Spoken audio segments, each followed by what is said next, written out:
njia ya kutuokoa. Kwa maana ulipochaguliwa kuwa mke wa mfalme, walionyesha fimbo juu yako, wakati ambapo Musa naye alitosha fimbo mbele ya bahari ya Shamu. Watoto wangu wengine wale nipewe sauti kabisa ilivyo. Mwambie ndugu yako mwalimu ataongea.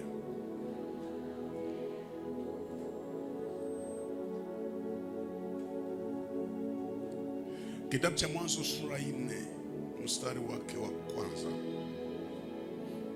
Biblia ninayo hapa inasema, Adamu akamjua mke wake Hawa, naye akapata mimba akamzaa Kaini, akasema mtoto umempata kwa Bwana Mungu. Akaongeza akamzaa ndugu yake Abeli. Akaongeza, ina maana Mungu akikupa cha kwanza ataongeza. Nasema hivi, Mungu akikupatia cha kwanza lazima ataongeza. Abeli alikuwa mchunga kondoo, lakini Kaini alikuwa mkulima wa ardhi. Amen. Tunaweza katika masafa marefu nataka kuzungumza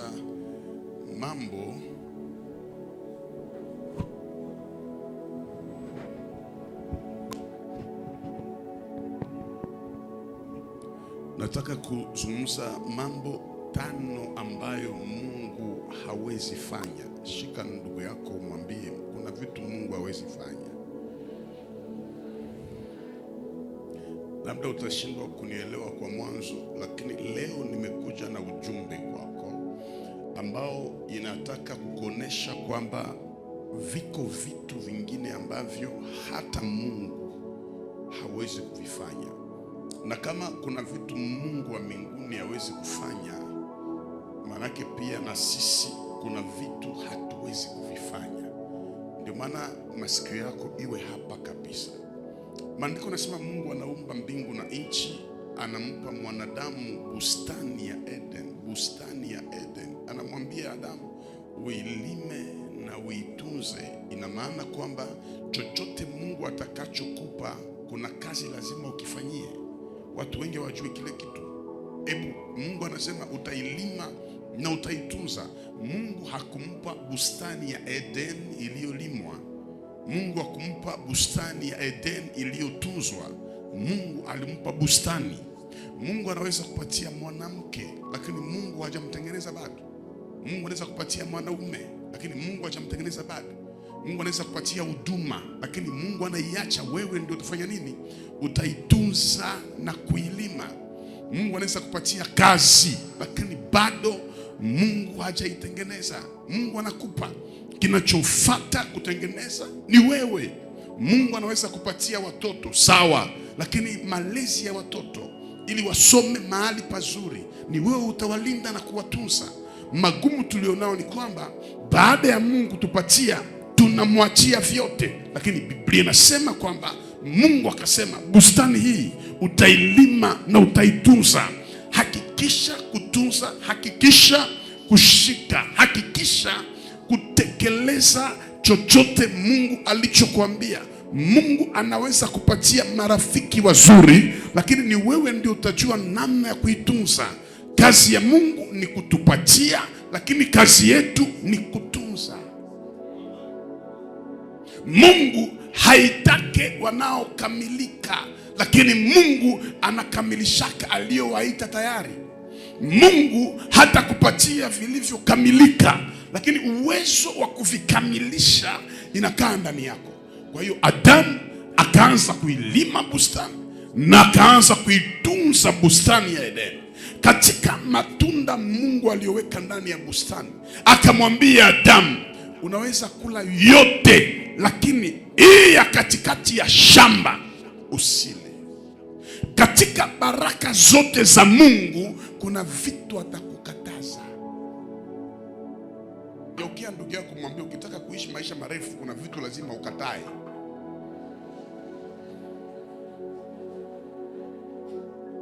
Hata kiafya, hata kiroho, hata kimwili, kuna vitu lazima ukatae.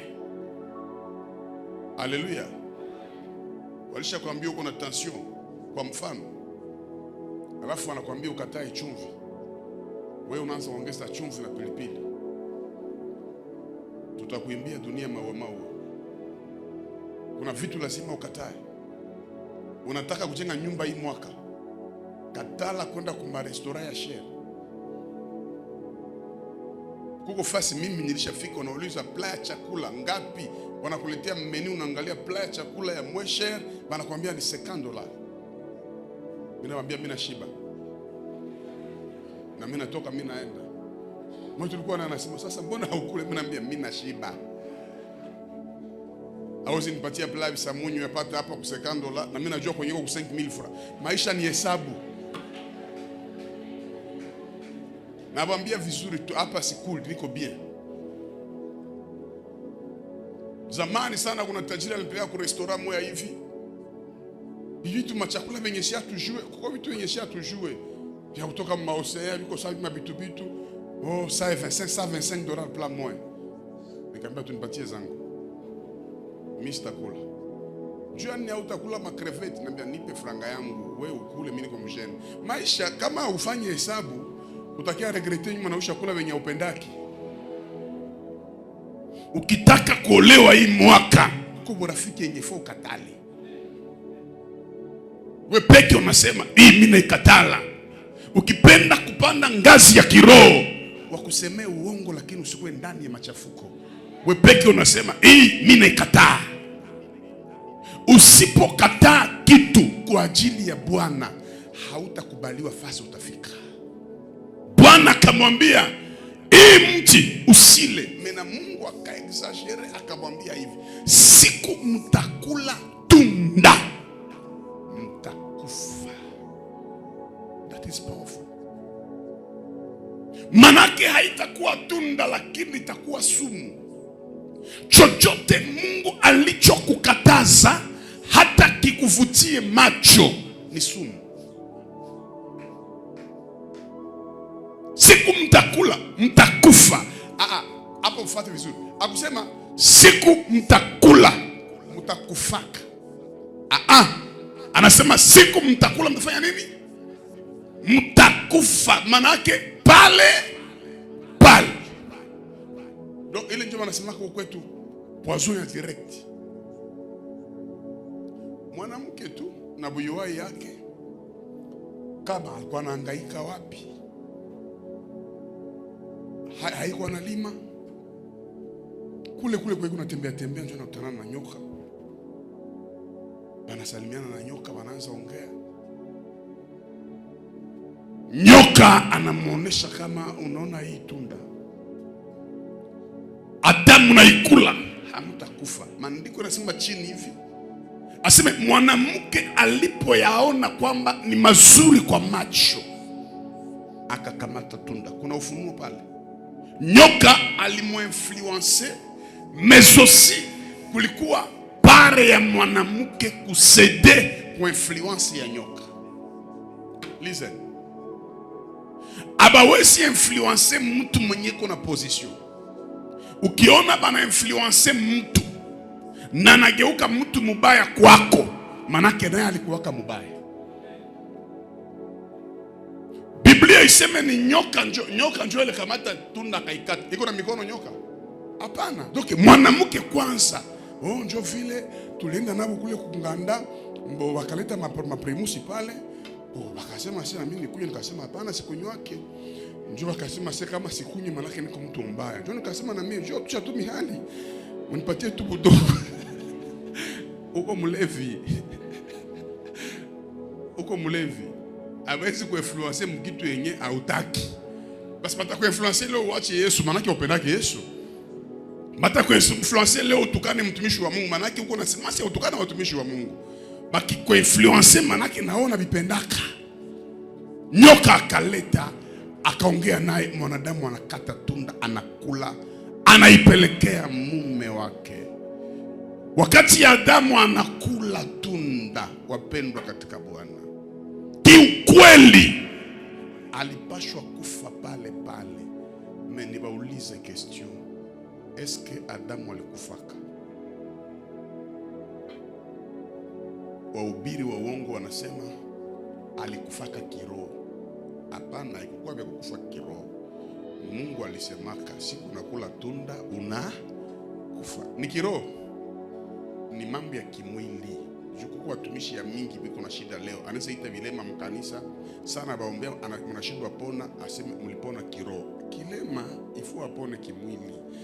Kuko vitu vingine tunapenda tunatia kiroho, kumbe haiko kiroho. Mtu yuko na shida ya pesa wanamwambia ulishainuliwa kiroho na watamfunga juu ya deni.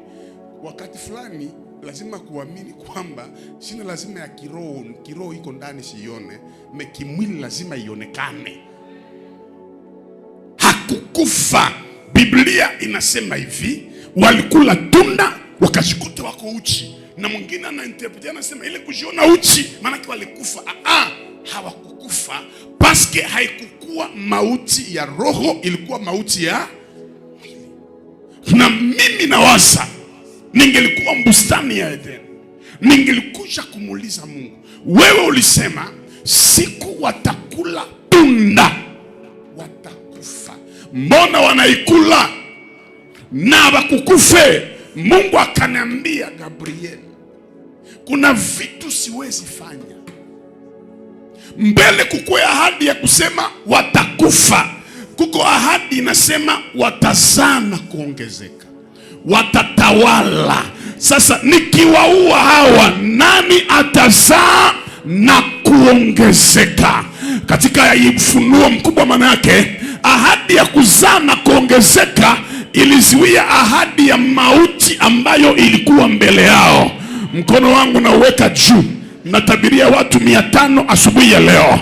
Hata kama mauti ingelisimama mbele yako, Mungu hawezi tosha maneno aliyoongea kwa ajili yako. Utaishi ili uzae na kuongezeka katika jina la Yesu. Ukinipa amen, naongeza ufunuo mwingine. Hata kama mauti yako ilikuwa mpresa mu 2030, 2040 na irepuse mu 2090 katika jina la Yesu, paske kuna promesse yenye Bwana ipo nayo juu ya maisha yako. Sema, Mungu hawezi badilisha maneno yake. Hawezi badilisha. Mutazaa na wakifa, nani atazaa? Mwenye anajiandaa kuja kukilio yako ataenda kuyake yeye peke. Nani anipe amen zaidi ya jirani yako? Biblia yangu inasema, Bwana alikuwa anasema watazaa. Wakifa ndani ya kaburi hakuna mwenye atazaa. Kwa tafsiri ya Ufunuo, Mungu alitaka kusema hivi, nikiua Adamu na Eva, mimi naua neno niliyosema kwa ajili ya Adamu na Eva. Kuna watu Mungu anawaprotege kwa sababu ya kitu alichoweka ndani yao. Mauti yote yenye iko mbele yako na iondoa kwa jina la Yesu. Serikali yote na iondoa kwa jina la Yesu. Mikoshi yote na iondoa kwa jina la Yesu. Sema, mimi sitakufa, nitaishi, nitashuhudia makubwa ya Bwana katika. Ahadi ya baraka, Pastor Benjamin, ahadi ya kuzaa na kuongezeka inashinda ya mauti. La première des choses que Dieu ne peut jamais faire, c'est pouvoir annuler sa première parole. Mungu habadilishake. Oh my God. Mungu habadilishake neno yake ya kwanza. Akisha sema ndio, anasema ndio. Butembo yote ifanye marenyo. Banaita balozi ya Beni, banasema akakata olewa.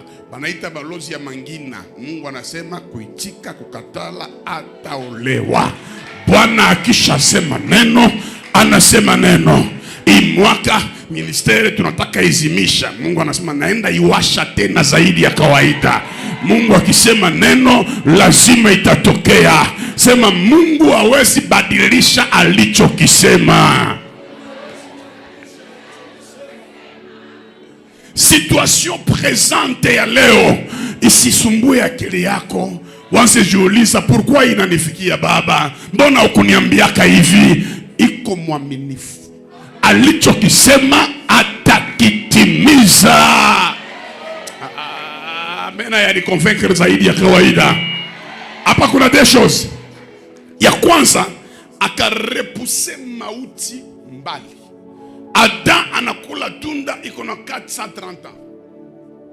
Mais Adam anakia kufa na 930 ans. Manake Mungu anamwongezea plus ya miaka 500. Akarepuse mauti mbali. Mekumsalaba.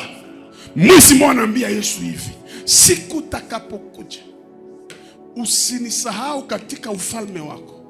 Donc priere yake ilikuwa mfitiri. Yesu akamrepondre akamwambia, leo usingue siku ndakuya, leo ndakuwa nawe peponi. Ufunuo 2 kwa hapa. Mabaya Mungu ataipeleka mbali na wewe, na mazuri yenye ilikuwa mbali na wewe Mungu ataipeleka leo. Sema na mimi leo. Kama kuna watu watapona leo, walete makofi kwa Yesu. Kama kuna watu watainuliwa leo, walete makofi kwa Yesu. Kama kuna watu watabarikiwa leo, walete makofi kwa Yesu. Sema leo. Lete amen 4 fois.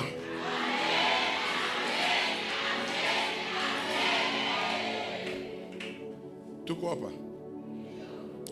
Ambia ndugu yako, la kwanza Mungu hawezi fanya ni kubadilisha maneno yake.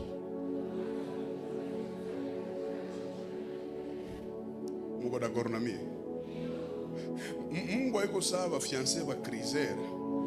Benye kama mlikuwa mnatoka naye bikiisha anakialomba telefone yake.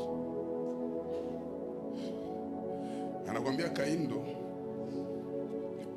ukikatala mtu katala na vyake, nipe telefone yako. Mungu haiko vile.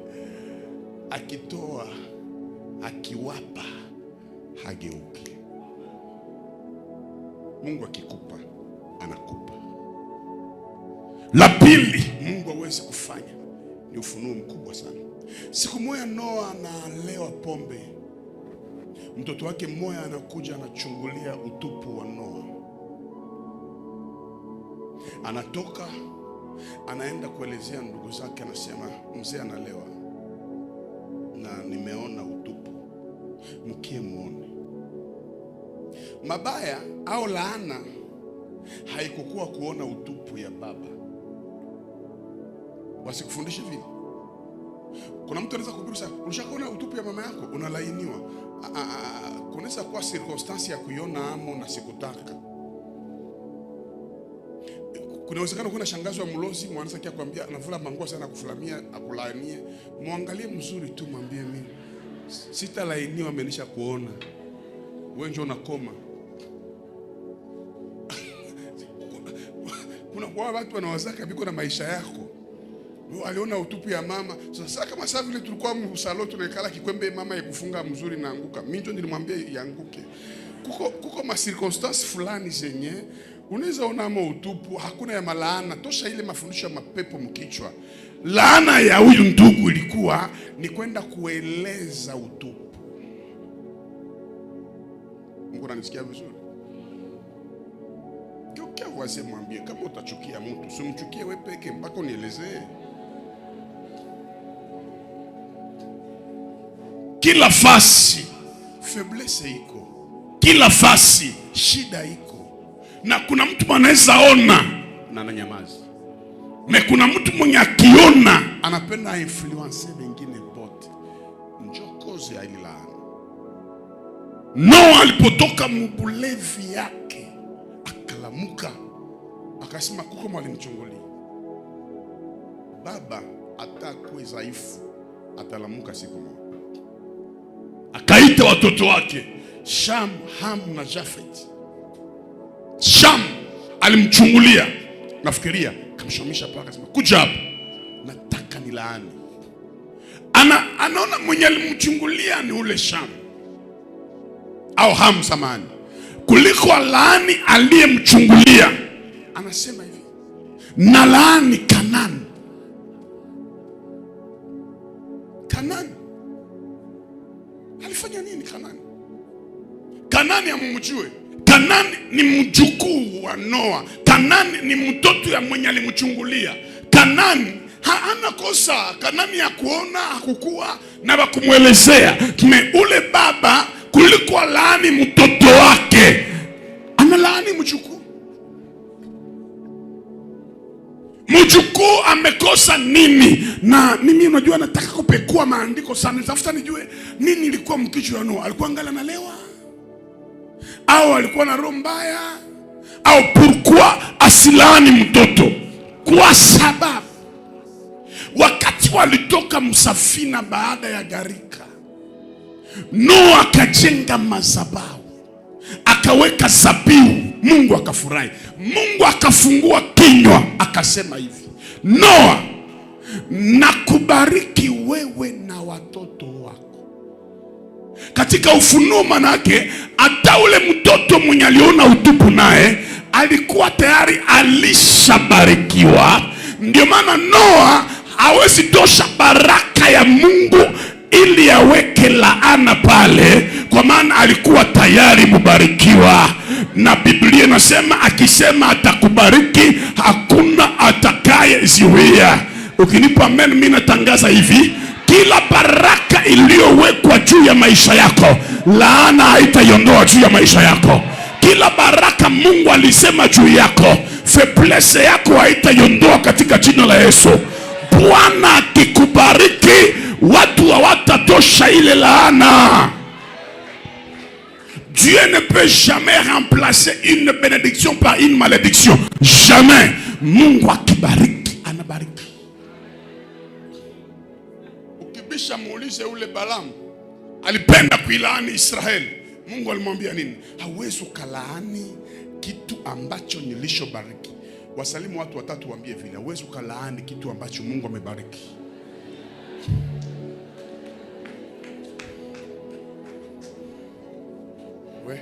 Wewe utanilaani wewe, uko nani?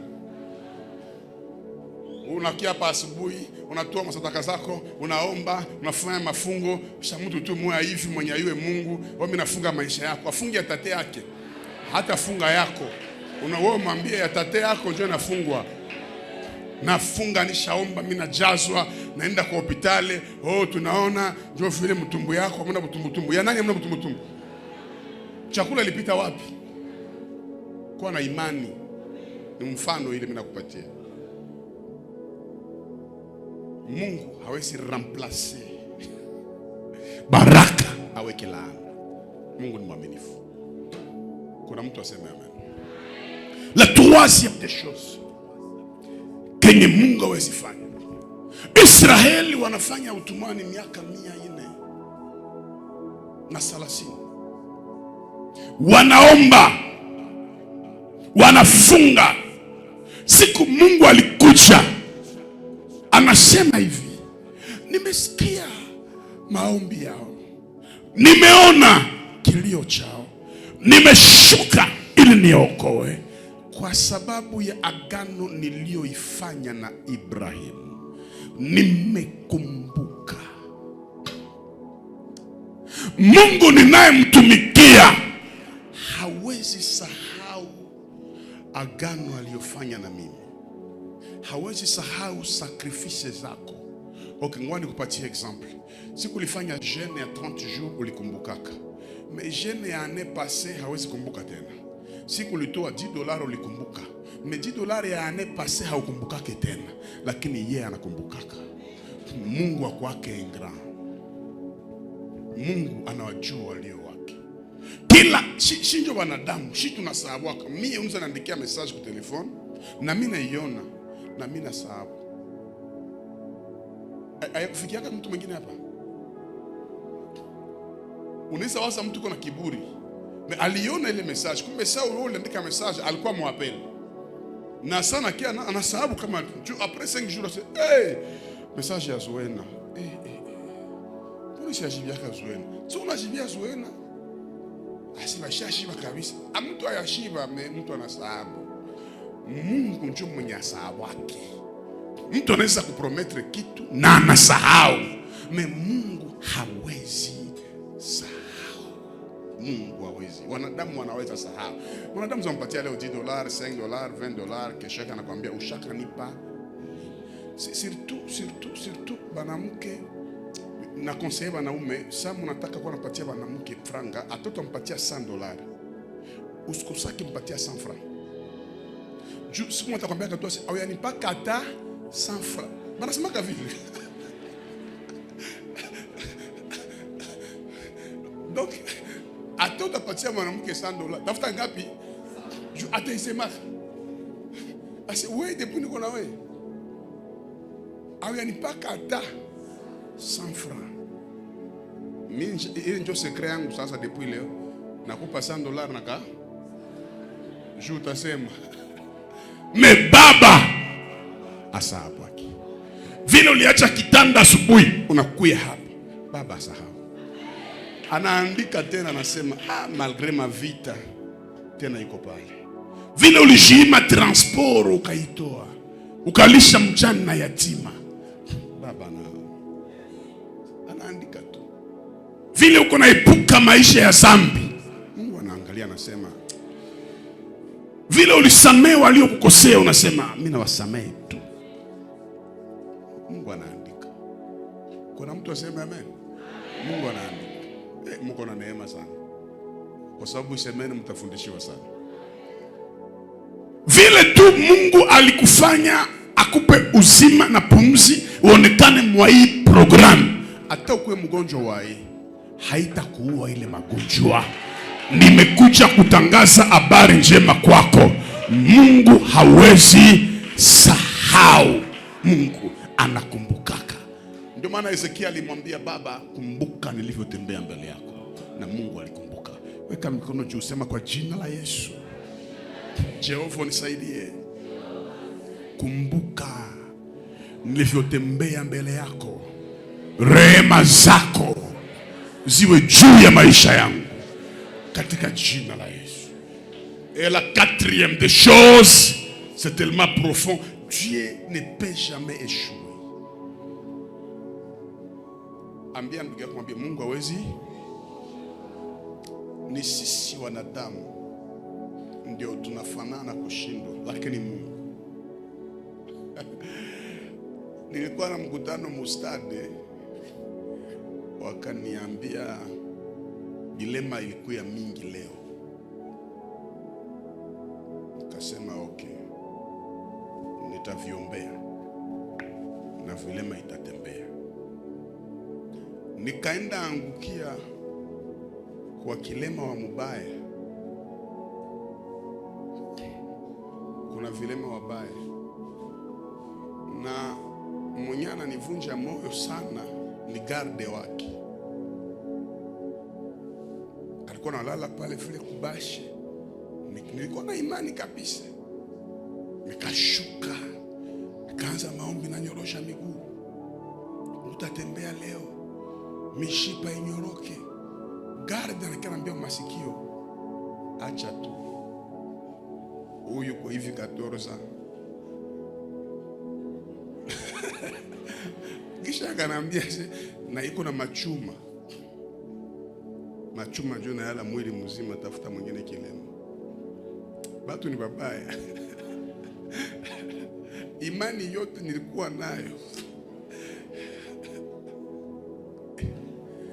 Mimi namuuliza, unasema iko na manini? Asi iko na machuma mwili yote. Kasema Samuro, pourquoi Mungu aliniongoza huku na najua kama ni kilema wa hivi? Sa mwanadamu. Nikaacha. Hata wewe utafanya, basha kuambia. Asi iko hivi 14. Nikaona kwa kilema kama kama mzuri. Alikuwa na beki moya. Kwa beki moya kumikono. Nikasema mwe kwanza huyu ni mkaramuki. Kakamata ile beki niketia yule ale moto kilema akatembea. Sasa iko anatembea. Ule mwenye liacha wa 14 akashimama yeye peke. Njoo tena nikarudia kule, njoo huyu. Mwanadamu anaweza shindwa, lakini Baba, mwili yako marin zilishaharibika, atairemplace mwa hii semaine. Damu yako ilishaharibika, ataisukula mwa hii semaine. Mbona imani na amena yenu hainipe afya ya kuhubiri? Walisha kwambia chumvi yako inapanda au sukari inapanda. Mimi nasema hivi, sukari haitapanda msoko kisha ipande mwili yako, haiwezekane. Itashuka katika jina la Yesu. Walisha kwambia wewe hii mwaka hautaimaliza, estoma ilishaharibika. Mungu atairamplace moi semaine. Ukinipa amen, sema kwa sauti, baba ashindwake. Baba ashindwake. Baba hashindwa. Mungu ashindwe. Il est le plus intelligent de tout. Mungu. Kule kwetu wanamwitaka mkulashon. Mtosha haya. Mungu ashindwe dada kukupatia mariage. Atoko na macho saa matala ya vewe. Mungu anaweza kuya, anakwambia olewa na mshamuka. Mungu njoko naangalia tai yako asoo niko mfupi mie dada na katumbu saa nyuki. Mungu anaweza kupa ndoa na ile mfupi yako. Mungu ayue tai yako. Mungu ajue kile kitu. Pastor mwa alipata problem kule Brazil. Sasa hii ndugu alipata hapa Jeremy kidogo, lakini yake ilikuwa mbaya. Ule pastor anakamata dépenses za hatari plus ya $200,000 jo fanye croisade nje. Makuta ya deni ya banki. Anatia mkutano nje, batu alishayala. Alikuwa na besoin hata roho moja ngapi yokoke. Itu kusema check mic, amen, amen. Mvula. Anakamata mikrofoni nasema, hii mvula ikinyesha, manake Mungu wako wake. Kumaliza tu kusema vile, kulinyesha mvula ya angro. Mvula linyesha mpaka nengia mwele mainstrima. Bananza omba priere baba mvula. Mungu njonani. Hata unaweka macho yule mvula nengia macho. Mpaka mvula ikamaliza vitu yote. Mpaka 17h mvula, 18h mvula, 19h. Watu watangoya tena. Ule mtumishi akapasula Biblia. Akasema vraiment Mungu unanidecevoir.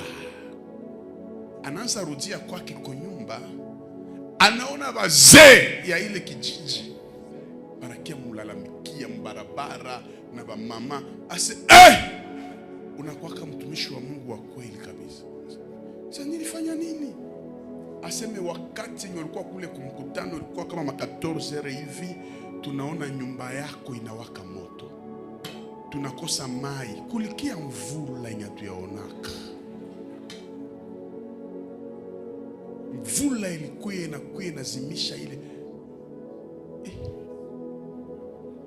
Mimi pasula Biblia. Kumbe njoo akasema, baba unisamehe, haushindwaki na kitu. Bingine vitu hawezi vielewa leo, kesho unaweza elewa. Una comprendre que ilikuwa ya maana tu huyu mtu aniache. Juu ningeendelea naye angeniua kesho asubuhi. Kuna vitu vya vile maisha.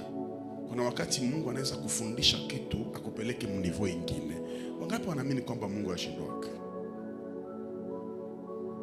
5e point ya mwisho, Mungu haachake walio wake. Walio wa Mungu wako hapa. Kama kuna mtu naamini kwamba ni wa Mungu, mwambie Mungu hatakuacha. Mwambie vizuri tu. Mwambie Mungu hatakuacha. Ni terme yetu shiwa pasta. Tunazoea kusema Mungu alishaacha ule. Hapana. Ni mtu ndio anaachaka Mungu. Lakini Mungu haachake walio wake. Anasema baba au mama wanaweza kukuacha, lakini mimi Mungu siwezi kukuacha. Rafiki wa karibu, kiongozi asiyeshindwa, mwenye anaishi mwa ile mwili yako yenye wanasema inagonjwa, Mungu iko mule. Mwenye anaweza kukuongelesha tena na una reputation ni Mungu tu. Ndio mwana ikalaka na wewe. Mwenye unaweza ambia sekre ya maisha yako na ananyamaza ni Mungu tu.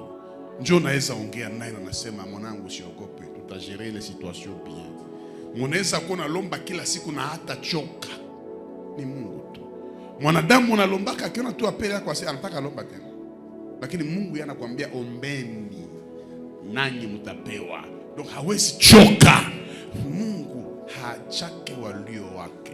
Na anasema Daudi, hata nikipita kwenye bonde la uvuli wa mauti sitaogopa. Bwana ni mchungaji wangu. Haachake. Maana utoke hapa na assurance ya kujua kwamba kote kwenye utafika Mungu yupo pamoja na wewe. Haachake walio wake. Mchawi ya kupangie mabaya, watu waongee mabaya, Mungu haachake walio. Na niko d'accord na mimi. Niliamka asubuhi moja napata vita ilikuwa kwa mitandao, kwa TikTok. Pasteri wanafanya marenyo, wanafanya montage ya bongo yenye ikamate. Nilikuwa ngubien tu nakiri dante na jikolea sasa hata. Najua Bwana hataacha walio wake. Na kumbe ilikuwa ni kunivumisha tu. Kwa sababu uchafu ya nje haina nguvu wakati haiko ndani. Na kau usame watu na kiaromba msamaha, wale watu wanapatia makuta wanatubu. Sina time kuweka vile mroho, ni vitu moya bure bure sana. Najua aliyeniita ni nani, najua namtumikia namna gani. Na Bwana akanambia usihangaike hata mwanangu, sitakuacha, niko pamoja na wewe. Kadiri uko juu, kadiri vita yako iko juu. Lakini hata vita ikuwe, hatutaacha kazi ya Mungu. Bwana haachake walio wake. Nikupe example, wewe unakulaka maragi, unaenda endesha maragi. Ushakaacha maragi? Ona haiko hata kitu ya hatari sana. Sasa mwenye alikuchora kwa mikono yake hata kuacha. Tushimame.